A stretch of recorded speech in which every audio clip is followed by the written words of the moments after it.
আসসালামু আলাইকুম রহমতুল্লাহ। ঈদ মুবারক, ঈদ মুবারক, ঈদ মুবারক।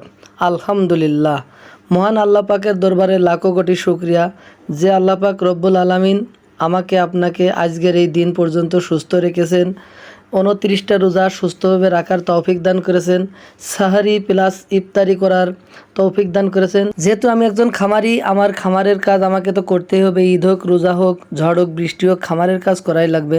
তো সকাল সকাল আমি চলে এলাম আমার খামারে। যে শাড়িগুলো পরিষ্কার করলাম, গোয়াল পরিষ্কার করে পাশাপাশি গরুগুলাকে গোসল করালাম।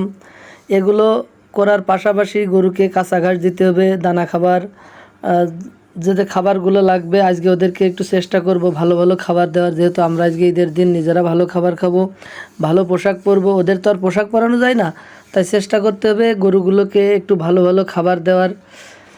তো সেই অনুযায়ী আমি চেষ্টা করলাম। আমার এই যে শার্টটা দেখছেন, এটা খুব একটু ভিজা, এটাকে গোসল করাতে গেলে খুবই কষ্ট হয়, গা ডলতে দেয় না, একটু দূরে দাঁড়িয়ে পানি দিয়ে শুধু গোসল করাতে হয়। তো যাক, আলহামদুলিল্লাহ, সকলে আমার জন্য দোয়া করবেন। আসসালামু আলাইকুম রহমতুল্লাহ।